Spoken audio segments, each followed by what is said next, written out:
Okay, Michael, if you could have any remake of any old Assassin's Creed game, what would it be? You know, everyone's gonna say 4 Black Flag. I think that's a good answer, and is one that has been teased, quote unquote, many times in the past couple of years. But honestly, I think Assassin's Creed 3 would benefit. I think it would benefit the most from a remake if they were to not just touch it up visually, but like rethink that game, because the bones of that game, the ideas of Assassin's Creed 3, especially from a story perspective, are really strong. But there's a lot of gameplay systems and, you know, key moments in that story that fell flat. But there's AC3 I think is I don't want to say underrated, because it reviewed well, and it's an Assassin's Creed game. It's Assassin's Creed, yeah. Yeah, like, what does that even mean? But I think that it would, like I said, I think it would benefit most from a rethinking of that while staying true to what that game was trying to say and trying to be. Well, that will have to wait, because everybody else that you cited at the beginning, they're going to get their wish. Assassin's Creed Black Flag Resynced is the title of this thing. It is. It's been leaked. The game's title is now visible on the PEGI European Ratings Board website, which is about as official as it gets. Assassin's Creed Black Flag Resynced. If you're curious, it's rated 18 for violence and bad language, which is in line with the original. Additionally, there's a mention that that Black Flag Resynced will include the ability to make in-game purchases. It's still unknown how it will plug into the franchise's existing Animus hub, which lets you buy optional cosmetic content. Alternatively, this could potentially signify the ability to buy DLC further down the line. So today's development comes just a couple weeks after the game's release date was reportedly spilled online as well. During Ubisoft's latest financial results, the publisher laid out a slate of upcoming games set to arrive before the end of its current financial year on March 31st, 2026. So, this one, it looks like it is in fact happening, and it's happening fairly soon. And this is the one, Black Flag. This, as I recall, correct me, either one of you if I'm wrong, didn't this one come out right at the beginning of the Xbox One PS4 generation, such that Black Flag was the next gen game, and there was another one that was it Mirage Rogue. that was put out for original Xbox and PS2? Assassin's Creed Rogue.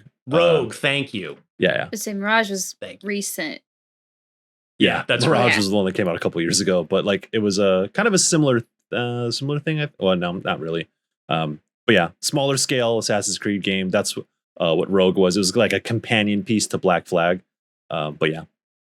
So Black Flag. I mean, I'm glad this one's coming back, and hopefully, I mean, honestly, you talk about, like, for me, I mentioned the long in development remake of Prince of Persia: Sands of Time, which is an original Xbox game that I'm very, very fond of. That's been through hell and is apparently still in development now at a new developer over at Ubisoft Montreal. And then the other remake that Ubisoft's doing that I'm quite keen on, we talked about last week, which is, of course, the Splinter Cell remake.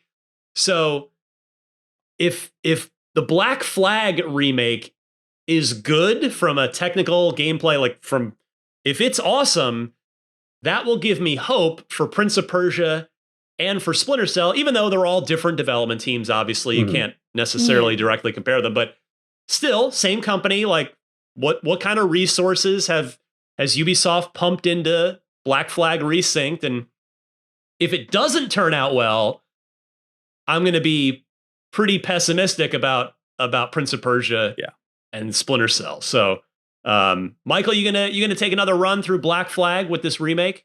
Yeah, I'd be interested. I think Black Flag was super interesting at the time. It was the most expansive Assassin's Creed had been. I think it was kind of a turning point for the series, in which, in a way, it was very ambitious. And I think in some ways, I think the series took the wrong lessons from Black Flag. But hold on, talk about that. I mean, just how big the game is and how it was just packed with checklist stuff. And at the time, it was novel. and like the ship sailing like really brought that world like out. The 3 had a little bit of it, but 4 was the ship combat was such a key part of it. If you want to know where Skull and Bones came from, you should play Black Flag. Oh my gosh. But it was cool at the time. It was just like, yeah, they're throwing a bunch of ideas. And then I think that's where a lot of, along with Far Cry 3, I think a lot of Ubisoft games started to just be huge for the sake of being huge. But I think that there was the success of Black Flag definitely paved the way for that.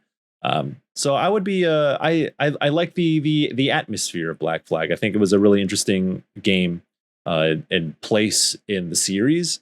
So yeah, I don't know. I'd give it a whirl. Yeah, me too. And it seems like it might be out in about the next 3 months or so.